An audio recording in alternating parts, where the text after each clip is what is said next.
footage from today's human rights rally, which I've relabeled as a human rights pilgrimage because it's 4:30. We left it around 1:30. 3 hours later, we're in a field in London,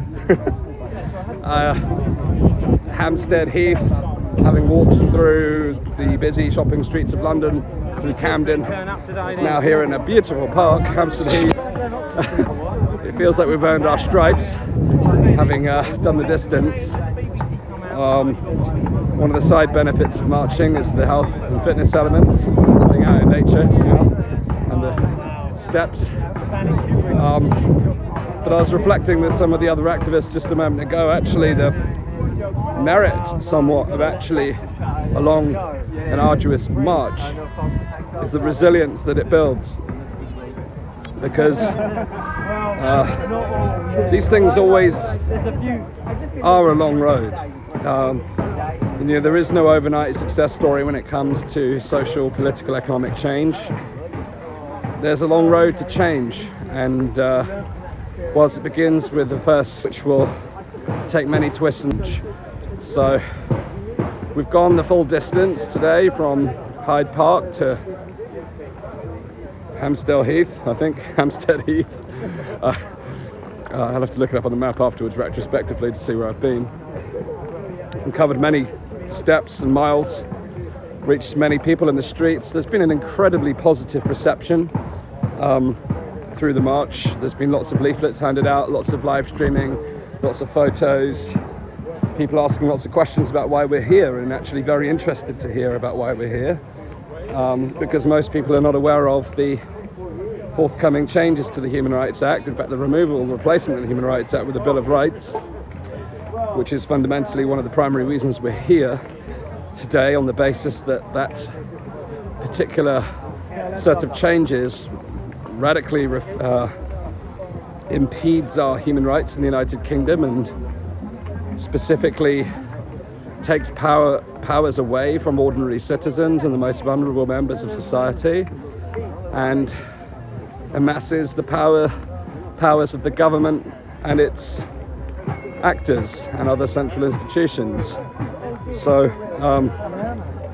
it is the beginning of a long march to change, because the bill is in motion, and the march today is one of the components that will tackle the bill, and there are a multitude of campaigns now, from the Liberty campaign, the Amnesty campaign, the State of Our Rights campaign, lots of different organisations and groups from different backgrounds now coming together to actually tackle this particular issue.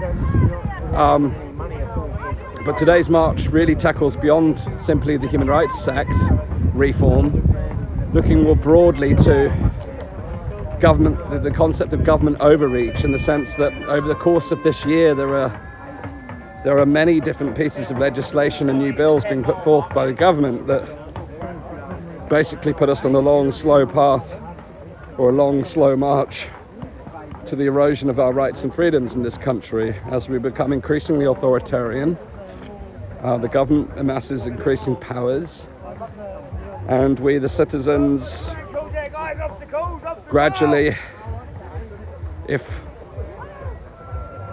not for the resistance, will gradually relinquish those powers. And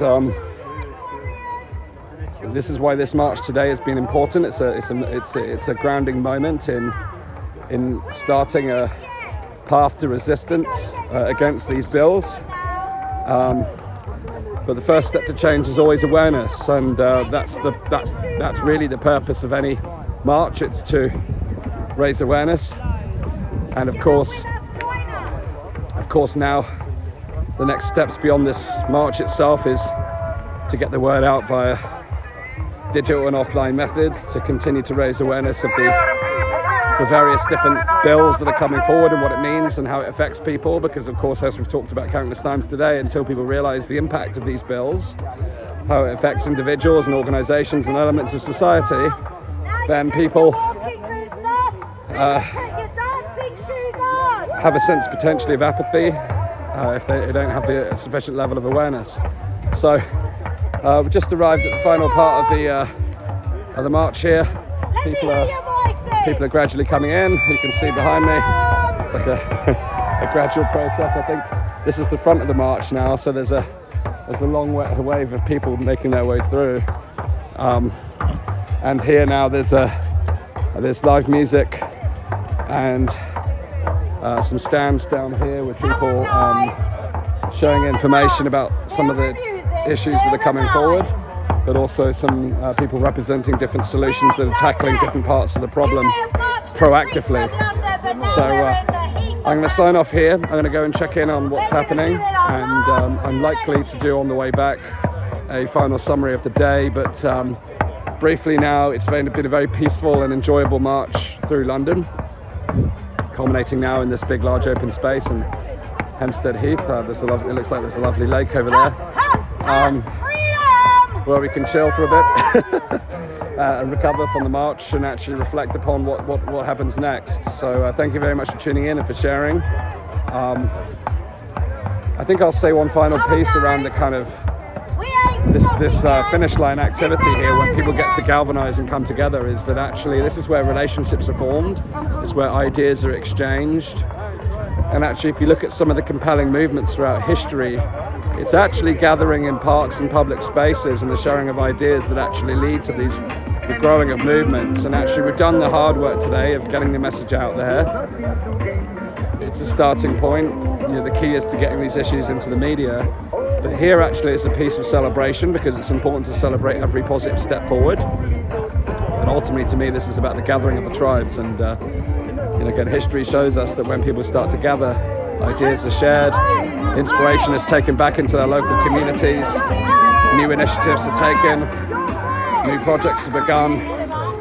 And it's those things, it's that organic development of ideas and new processes that start to actually tackle the broader issues that we're facing here. Everything from the overt, the increased levels of centralized power, control and influence over society, the suppression to freedom of speech. There's a multitude of issues that require not only resistance through protests, campaigning and various other methods of challenging power, but actually more creativity and co-creativity, collaboration, seeking new solutions to the problems that we're facing more broadly, the cultural, societal, the economic, political issues.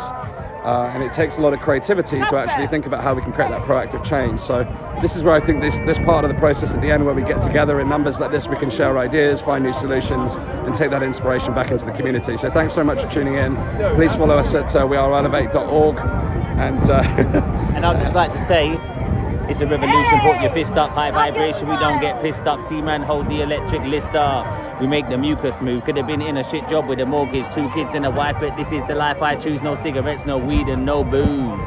What, look off the news, illuminate, because we didn't come here to lose. If you smoke weed, don't blow that shit around me. Go over there, rude boy, I don't want to choose. Raise the vibration, share my views, give indications, give them a few clues. Regenerating with some herbal brews, shine bare light, but they want to bust up the fuse.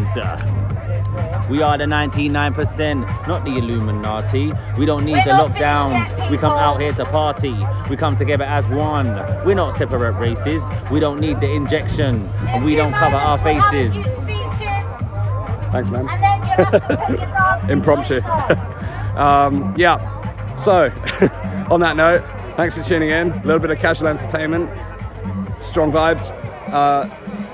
Let's start the party, let's start the revolution, the power to the people. It's time to create some change. If you'd like to be part of our community at Elevate, join us at weareelevate.org. We're a change-making platform, bringing people together to exchange ideas, make sense of the challenges of the world, become a catalyst for personal and social transformation. So if you're interested in joining our community, head over to weareelevate.org, join us there.